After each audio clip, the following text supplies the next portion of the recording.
जय श्री हरि। अंतरिक्ष में उत्तर की दिशा में एक तारा है जिसका नाम है ध्रुव। इस तारे का नाम उसी ध्रुव पर रखा गया है जो भगवान विष्णु का परम भक्त था। आइए तो जानते हैं ध्रुव तारे की था। रंभमनु और उनकी धर्मपत्नी शतरूपा के पुत्र उत्तानपाद मनु के बाद सिंहासन पर विराजमान हुए। उत्तानपाद अपने पिता मनु के सम्मान, न्यायप्रिय और प्रजापालक राजा थे। उत्तानपाद की दो रानियां थी। बड़ी का नाम सुनीति, छोटी का नाम सुरुचि था। सुनीति को एक पुत्र ध्रुव और सुरुचि को भी एक पुत्र था जिसका नाम था उत्तम। ध्रुव बड़ा होने के कारण राजगद्दी का स्वाभाविक उत्तराधिकारी था, तो सुरुचि अपने पुत्र उत्तम को पिता के बाद राजा बनना देखना, इस कारण वह ध्रुव और उसकी मां सुनीति से ईर्ष्या करने लगी और धीरे धीरे उत्तानपाद को अपने मोह माया के जाल में बांधने लगी। इस प्रकार सुरुचि ने ध्रुव और सुनीति को उत्तानपाद से दूर कर दिया। उत्तानपाद भी सुरुचि के रूप पर मोहित होकर अपने पारिवारिक कर्तव्यों से विमुख हो गए और सुनीति की अपेक्षा करने लगे। एक दिन बालक ध्रुव पिता से मिलने की जिद करने लगा। माता ने तिरस्कार के भय से और बालक के कोमल मन को ठेस न लगे इसलिए ध्रुव को बहलाने लगी। ध्रुव अपनी जिद पर अड़ा रहा। अंत में माता ने हार कर उसे पिता के पास जाने की आज्ञा दे दी। जब ध्रुव पिता के पास पहुंचा तो देखा कि उसके पिता राज सिंहासन पर बैठे हैं और वहीं पास में उसकी भी माता सुरुचि भी बैठी है। अपने भाई उत्तम को पिता की गोद में बैठा देखकर ध्रुव की इच्छा भी पिता की गोद में बैठने की हुई। उत्तानपाद ने अपनी प्रिय पत्नी सुरुचि के सामने गोद में चढ़ने को लालायत प्रेमवश आए हुए अपने पुत्र का आदर नहीं किया। अपनी सौत के पुत्र ध्रुव को पिता की गोद में चढ़ने को उत्सुक देखकर सुरुचि को क्रोध आ गया और कहा, अरे लल्ला, बिना मेरे पेट से जन्म लिए किसी अन्य स्त्री का पुत्र होकर क्यों इतनी बड़ी इच्छा करता है? तो अज्ञानी है, इसलिए ऐसी अलभ्य वस्तु की इच्छा करता है। चक्रवर्ती राजाओं के बैठने के लिए बना यह राज सिंहासन तो सिर्फ मेरे पुत्र उत्तम के लिए ही है, तो इस व्यर्थ की इच्छा को अपने मन से निकाल दे। अपनी वी माता का ऐसा कथन सुनकर ध्रुव कुपित होकर पिता को छोड़कर अपनी माता के महल को चल दिया। समय क्रोध से ध्रुव के होठ कांप रहे थे। वो जोरों से सिसकियां ले रहा था। अपने पुत्र को इस प्रकार अत्यंत क्रोधित और खिन्न देखकर सुनीति ने ध्रुव को प्रेम पूर्वक अपनी गोद में बिठाकर पूछा, बेटा, तेरा क्रोध का क्या कारण है? किसी ने तेरा निरादर करके तेरे पिता का अपमान करने का साहस किया है। ये सुनकर ध्रुव ने अपनी माता को रोते हुए वह सब बात बताई जो उसकी विमाता ने पिता के सामने कही थी। अपने पुत्र से सारी बात सुनकर सुनीति अत्यंत दुखी होकर बोली, बेटा, सुरुचि ने ठीक ही तो कहा है। वो अवश्य ही मंद भाग्य है जो मेरे गर्भ से जन्म लिया। पुण्यवानों से उसके विपक्षी भी ऐसी ही बात नहीं कर सकते। पूर्व जन्म में तूने जो कुछ किया है उसे कौन दूर कर सकता है, और जो नहीं किया उसे तुझे कौन दिला सकता है। इसलिए तुझे अपनी विमाता की बातों को भूल जाना चाहिए। हे वत्स, पुण्यवानों को ही राजपद, घोड़े, हाथी आदि प्राप्त होते हैं। ऐसा जानकर तू शांत हो जा। यदि सुरुचि के वाक्यों से तुझे अत्यंत दुख हुआ है तो सर्व फलदायी पुण्य के संग्रह करने का प्रयत्न कर ले। सुशील, पुण्य आत्मा और समस्त प्राणियों का हितैषी बन, क्योंकि जिस प्रकार नीची भूमि की ओर ढलकता हुआ जल अपने आप ही जलाशयों में इकट्ठा हो जाता है, उसी प्रकार सत्पात्र मनुष्य के पास समस्त संपत्तियां अपने आप ही आ जाती हैं। माता की बात सुनकर ध्रुव ने कहा, माँ, अब मैं वही प्रयत्न करूंगा जिससे संपूर्ण लोकों में आदरणीय सर्वश्रेष्ठ पद को प्राप्त कर सकूं। अब मुझे पिता का सिंहासन नहीं चाहिए, वह मेरे भाई उत्तम को ही मिले। मैं किसी दूसरे के लिए हुए पद का इच्छुक नहीं हूँ। मैं तो अपने स्वार्थ से ही उस परम पद को प्राप्त करना चाहता हूँ जिसको पिताजी ने भी नहीं प्राप्त किया। अपनी माता से इस प्रकार कहकर ध्रुव सुनीति के महल से निकल पड़ा और नगर से बाहर वन में पहुंचा। वहां ध्रुव ने पहले से ही आए हुए 7 मुनि साधुओं को मृग चर्म के आसन पर बैठा देखा। ध्रुव ने उन सबको प्रणाम करके उनका उचित अभिवादन किया और नम्रता पूर्वक कहा, हे महात्माओं, मैं सुनीति और राजा उत्तानपाद का पुत्र ध्रुव हूँ। मैं आत्म गलानी के कारण आपके पास आया हूँ। यह सुनकर ऋषि बोले, राजकुमार, अभी तो तू सिर्फ 4-5 वर्ष का बालक जान पड़ता है। तेरी चिंता का कोई कारण दिखाई नहीं देता क्योंकि अभी तेरे पिता जीवित हैं।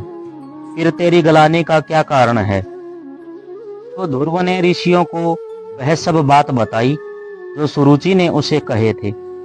ये सुनकर ऋषिगण आपस में कहने लगे, हो, छत्र तेज कैसा बालक है, इसे इस नन्हे बालक के हृदय से भी अपनी विमाता के दुर्वचन नहीं टलते। ऋषि बोले, हे क्षत्रिय कुमार, तूने जरूर कुछ निश्चय किया है। अगर तेरा मन करे तो वह हमें बता। हे तेजस्वी बालक, हमें यह भी बता कि हम तेरी क्या सहायता करें। ध्रुव ने कहा, हे मुनिगण, मुझे न तो धन की इच्छा है न ही राज्य की। मैं तो केवल उस स्थान को प्राप्त करना चाहता हूँ जिसको पहले किसी ने न भोगा हो। हे मुनिश्रेष्ठ, आप लोग बस मुझे यह बता दें कि क्या करने से मुझे वह श्रेष्ठ स्थान प्राप्त हो सकता है। ध्रुव के इस प्रकार से पूछने पर सभी ऋषिगण एक एक करके ध्रुव को उपदेश देने लगे। ऋषि जी बोले, हे राजपुत्र, बिना नारायण की आराधना किए मनुष्य को वह श्रेष्ठ स्थान नहीं मिल सकता, अतः तो उनकी आराधना कर। त्रिजी बोले, जो परा प्रकृति से भी परे हैं, वे परम पुरुष नारायण जिससे संतुष्ट होते हैं, उसी को वह अक्षय पद प्राप्त होता है। यह मैं एकदम सच कहता हूँ। अंगिरा ऋषि जी बोले, यदि तू उग्र स्थान का इच्छुक है तो जिस सर्वव्यापक नारायण से यह सारा जगत व्याप्त है, तो उसी नारायण की आराधना कर। पुष्ट ऋषि बोले, जो परम ब्रह्म धाम और परम स्वरूप हैं, उन नारायण की आराधना करने से मनुष्य अति दुर्लभ मोक्ष प्रद को भी प्राप्त कर लेता है। वह ऋषि बोले, हे सुवर्त, जिन जगतपति की आराधना से इंद्र ने इंद्र पद प्राप्त किया है, तो उन यज्ञपति भगवान विष्णु की आराधना कर। तो ऋषि बोले, जो परम पुरुष यज्ञ और योगेश्वर हैं, उन जनार्दन के संतुष्ट होने पर कौन सी वस्तु दुर्लभ रह जाती है। श्री वशिष्ठ जी बोलते हैं, ये वत्स, विष्णु भगवान की आराधना करने पर तू अपने मन से जो कुछ चाहेगा वही प्राप्त कर लेगा। फिर त्रिलोकी के श्रेष्ठ स्थान की तो बात ही क्या है। ध्रुव ने कहा, हे महर्षिगण, आप लोगों ने मुझे आराध्य देव तो बता दिए, अब कृपा करके मुझे यह भी बता दीजिए कि मैं किस प्रकार उनकी आराधना करूं। ऋषिगण बोले, हे राजकुमार, तू समस्त ब्रह्म विषयों में चित्त को हटाकर उस एकमात्र नारायण में अपने मन को लगा दे और एकाग्र चित्त होकर के ओम नमो भगवते वासुदेवाय इस मंत्र का निरंतर जाप करते हुए उनको प्रसन्न कर दे। यह सब सुनकर ध्रुव उन ऋषियों को प्रणाम करके वहां से चल दिया। यमुना के तट पर अति पवित्र मधु नामक वन मधुवन में पहुंचा। जिस मधुवन में नित्य श्री हरि का सानिध्य रहता है, उसी सर्व पापहारी तीर्थ में ध्रुव कठोर तपस्या करने लगे। इस प्रकार दीर्घ काल तक कठिन तपस्या करने से ध्रुव के तपोदल से नदी, समुद्र और पर्वतों सहित समस्त भूमंडल अत्यंत क्षुब्ध हो गए और उनके क्षुब्ध होने से देवताओं में खलबली मच गई। तब देवताओं ने अत्यंत व्याकुल होकर इंद्र के साथ परामर्श करके ध्रुव का ध्यान भंग करने का आयोजन किया। देवताओं ने माया से कभी हिंसक जंगली पशुओं के द्वारा तो कभी राक्षसों के द्वारा ध्रुव के मन में भय उत्पन्न करने की कोशिश की, परंतु विफल रहने पर ध्रुव की माता के रूप में भी उसका ध्यान भंग करने का प्रयत्न किया। पर ध्रुव एकाग्रचित होकर सिर्फ भगवान विष्णु के ध्यान में ही लगा रहा और किसी की ओर देखा तक नहीं। जब सब प्रकार के प्रयत्न विफल हो गए तो देवताओं को बड़ा भय हुआ और सब मिलकर श्री हरि की शरण में चले गए। देवता बोले, हे जनार्दन, हम उत्तानपाद के पुत्र की तपस्या से भयभीत होकर आपकी शरण में आए हैं। हम नहीं जानते कि वह इंद्र पद चाहता है या उसे सूर्य, वरुण या चंद्रमा के पद की अभिलाषा है। आप हम पर प्रसन्न होइए और उसे तप से निवृत्त कीजिए। श्री भगवान बोले, हे देवगण, उसे इंद्र, सूर्य, वरुण, कुबेर आदि किसी की पद की अभिलाषा नहीं है। आप सब लोग निश्चित होकर अपने स्थान को जाएं। तपस्या में लगे हुए उस बालक की इच्छा को पूर्ण करके उसे तपस्या से निवृत्त करूंगा। श्री हरि के ऐसा कहने पर देवतागण उन्हें प्रणाम करके अपने स्थान को चले गए। भगवान विष्णु अपने भक्त ध्रुव की कठिन तपस्या से संतुष्ट होकर उसके सामने प्रकट हो गए। श्री हरि बोले, हे उत्तानपाद के पुत्र ध्रुव, तेरा कल्याण हो। मैं तेरी तपस्या से प्रसन्न होकर तुझे वर देने के लिए प्रकट हुआ हूँ। मैं तुझसे अति संतुष्ट हूँ। अब तू अपनी इच्छा अनुसार वर मांग। भगवान विष्णु के ऐसे वचन सुन करके बालक ध्रुव ने आंखें खोली और ध्यान अवस्था में देखे हुए भगवान को शंख, चक्र, गदा और पद्म धारण किए हुए साक्षात अपने सामने खड़ा देखा। तो उसने भगवान को साष्टांग प्रणाम किया और सहसा रोमांचक तथा परम भयभीत होकर भगवान की स्तुति करने की इच्छा की। पर इनकी किस प्रकार स्तुति करूं, ये सोचकर ध्रुव का मन व्याकुल हो गया। ध्रुव ने कहा, भगवान, मैं आपकी स्तुति करना चाहता हूँ, अपने अज्ञानवश कुछ कह नहीं पा रहा, अतः आप मुझे इसके लिए बुद्धि प्रदान कीजिए। तब भगवान विष्णु ने अपने शंख से ध्रुव का स्पर्श किया।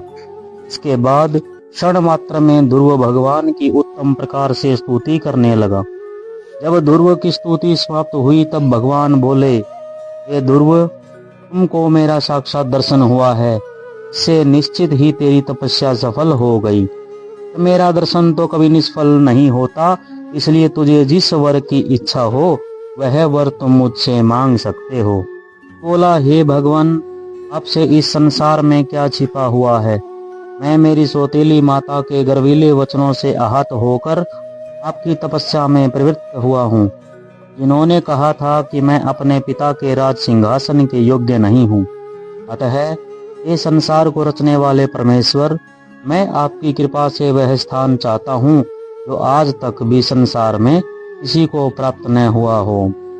श्री हरि बोले, वत्स, तूने अपने पूर्व जन्म में भी मुझे संतुष्ट किया था, इसलिए तू जिस स्थान की इच्छा करता है वह तुझे अवश्य प्राप्त होगा।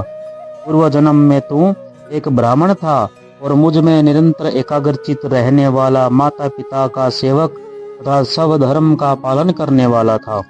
बाद में एक राजपुत्र से तेरी मित्रता हो गई। उसके वैभव को देखकर तेरी इच्छा हुई कि मैं भी राजपुत्र हूँ।